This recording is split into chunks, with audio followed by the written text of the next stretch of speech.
नमस्कार। मैं xerosis life sciences pharma दवा घर से doctor Upendra Nath Mishra, medicine specialist. आज मैं आपको बताऊंगा पैपिलोमा डिसीज़, वायरस डिसीज़ के बारे में। पैपिलोमा क्या होता है? बहुत नॉर्मल सुनने में आता है। पैपिलोमा बहुत सारे लोगों को हो जाता है। 70% लोगों को पैपिलोमा महिला और पुरुष दोनों में होते हैं। पैपिलोमा का मतलब होता है मस्से। मस्से जो उभरे हुए मस्से बिना दर्द के निकलते हैं, गले गले पे पूरे शरीर में निकल सकते हैं, लेकिन ज़्यादातर ये गले पे निकलते हैं। लोग उसको ऐसे पकड़ के खींचते हैं तो लंबे हो जाते हैं, लंबे टेढ़े मेढ़े रहते हैं, छोटे छोटे होते हैं, उसमें दर्द नहीं होता है। इसी को पैपिलोमा कहते हैं। पैपिलोमा जो होता है वो ह्यूमन ह्यूमन पैपिलोमा वायरस होता है। ह्यूमन पैपिलोमा वायरस होता है। ये पैरासाइट वायरस है। ये आपके पास आ जाएगा और रहेगा, यहीं खाएगा, यहीं रहेगा, और इसका जब ट्रीटमेंट होगा तभी ये जाएगा। तो पैपिलोमा का मतलब ये है कि ये बहुत देखने में बहुत भद्दा लगता है, इसलिए इसका ट्रीटमेंट करना चाहिए, जल्दी करना चाहिए। और ये गर्दन पे होता है, हाथ पे हो सकता है, और होने के लिए तो पूरे बॉडी में हो सकता है। कोई दिक्कत नहीं, ये सब जगह होता है। इसको कोई रोक नहीं सकता, जब होने लगता है तो सब जगह होता है। तो बस ये है कि ये वायरस इन्फेक्शन है।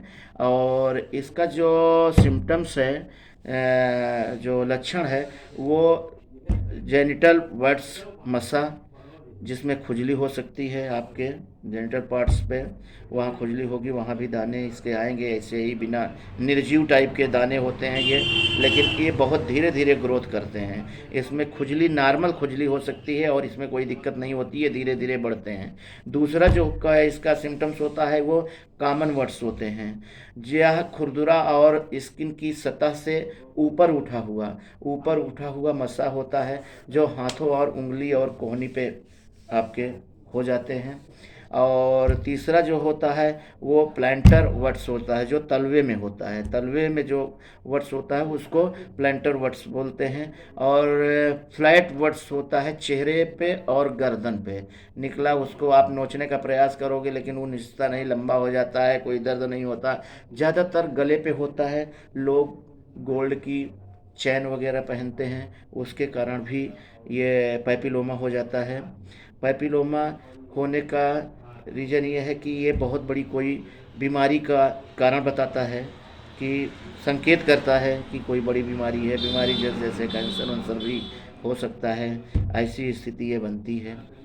और ये जो इसके जो कॉजेज़ होते हैं वो किसी कट या खरोच, किसी कट जाए, यहाँ पे खरोच हो जाए, उसके माध्यम से इसके पैरासाइट अंदर चले जाते हैं। और दूसरा जो कॉज है, इसका कारण है, उसमें ये है कि मुख्य रूप से ये स्किन से स्किन के टच में, कोई आपके टच में आएगा, स्किन से स्किन आपको हुआ है, इनको हो जाएगा, इनको है तो इनको हो जाएगा। तो स्पेशली ये सबसे ज़्यादा फिजिकल रिलेशन बनाने से ये पैपिलोमा ज़्यादा होता है। जब फिजिकल रिलेशन बनते हैं तो इसके पैरासाइट जो होते हैं, वायरस जो होते हैं, पैपिलोमा ह्यूमन पैपिलोमा वायरस जो होते हैं, उनको इन होने में बहुत आसान हो जाता है। और इसलिए इनसे बचने के लिए ये है कि फिजिकल रिलेशन, जिसको पैपिलोमा हो, अगर पैपिलोमा वाले से आपने फिजिकल रिलेशन बनाया तो आपको भी पैपिलोमा हो सकता है। और इसीलिए कहा जाता है कि फिजिकल रिलेशन बहुत ही ऐसे लोगों से या सेकंड थर्ड नहीं होना चाहिए, और एक ही महिला पत्नी हो, उसी से फिजिकल रिलेशन होने चाहिए। ये फिजिकल रिलेशन ही मेन इसका इन होने का, पैरासाइट इसका यही एक सबसे पहला कारण है, और सबसे इजी पैरासाइट को इन होने में यही होता है। और इसमें क्या होता है कि इसके जो पैरासाइट होते हैं, अंदर जाते ही ये अंदर के सेल को खाते रहते हैं। जैसे आपने स्कैबीज के बारे में जब मैंने बताया था तो उसमें भी पैरासाइट माइट होते हैं, वो भी यही काम करते हैं। तो छुआछूत से ये रोग हो जाता है। आपने तौलिया को अपनी तौलिया को रगड़े और दूसरे ने यूज कर लिया तो भी हो सकता है। आपके टच में रहने वाले को भी पैपिलोमा हो सकता है अगर आपको है तो, क्योंकि अगर छूते से, इसको छूने से भी इसके पैपिलोमा जो होते हैं वो आपके हाथ पे वो होंगे और आप जहाँ छुएंगे आपको भी हो सकता है। आपकी तौलिया को, आप अपने कॉटन को अलग रखिए, साबुन एक दूसरे को मत छूने दीजिए, आप अपने केवल एक ही साबुन का यूज करिए। बस यही सारी चीज़ें यूज़ करने की चीज़ें हैं और यही बचने का एक रास्ता है कि ह्यूमन पैपिलोमा वायरस से बचने के लिए आप जो मैं बता रहा हूँ यही सारी चीज़ आप करिए, इससे दूर रहिए। और इसका जो प्रिवेंशन होता है, बचाव, एक और होता है जो वैक्सीन होती है। HPV की, ह्यूमन पैपिलोमा वायरस का वैक्सीन आता है, उसको आप अगर लगवा लेंगे तो भी पैपिलोमा नहीं होता है। और इसमें जो है मॉइस्चराइज़र क्रीम का यूज करते रहिए, सनस्क्रीन का भी यूज करिए। सन लगने से भी ब्लैक होगा, पसीना आएगा तो ये आपको पैपिलोमा हो सकता है।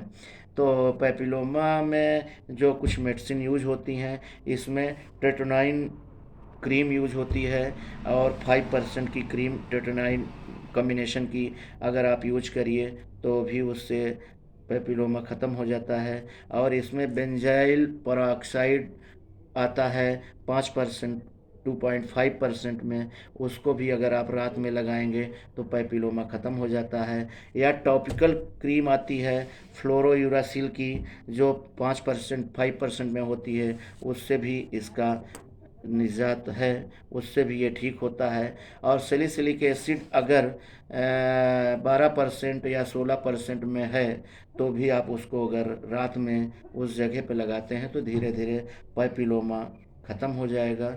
बस घबराने की ज़रूरत नहीं है, पैपिलोमा बहुत बड़ी चीज़ नहीं है, दर्द नहीं है, देखने में बहुत भद्दा लगता है, इसके कारण लोग परेशान होते हैं। और पैपिलोमा का ट्रीटमेंट करना चाहिए और सावधानियां बरतनी चाहिए। और ये जो मैं आपको बता रहा हूँ मेडिसिन, ये आप अपने से मत यूज करिएगा, आप किसी डर्मेटोलॉजिस्ट को ज़रूर दिखा दीजिए। उससे दिखाने से ये होता है कि वे आपका डॉक्टर जो है आपका वेट और आपकी एज सबका कैलकुलेशन करके डोज बनाएंगे। और डोज बहुत महत्वपूर्ण होती है, इसीलिए अपने मन से किसी भी मेडिसिन को नहीं खाना चाहिए, नहीं लगाना चाहिए, नहीं यूज करना चाहिए। तो हमारा बताना केवल काम यही है कि आप सजग होइए, जानकार होइए कि हमको किस स्थिति में डॉक्टर के पास जाना चाहिए। अपने से इसका ट्रीटमेंट मत करिए, आप डॉक्टर की सलाह लीजिए, डॉक्टर को दिखाइए। डॉक्टर बिना देखे उसका डोज मेंटेन नहीं कर पाता। आप अपने से क्या डोज लेंगे आप बताइए, अपने मन से आपने डोज लगा दिया, वो आपके लिए खतरनाक हो जाएगा। तो धन्यवाद। आप तत्काल पैपिलोमा का ट्रीटमेंट कराइए और अच्छे हो जाएंगे। धन्यवाद। मेरे चैनल को सब्सक्राइब करते रहिए, जो नहीं किए हैं वो सब्सक्राइब करेंगे, जो कर चुके हैं वो नहीं करेंगे। तो जो नए लोग हैं वो सब्सक्राइब करें, जैसे कि हमारा वीडियो नेक्स्ट बने, आपको देखने को मिले और मुझे भी खुशी होती रहे कि आप लोग मुझे लाइक कर रहे हैं, मेरे चैनल को देख रहे हैं। धन्यवाद।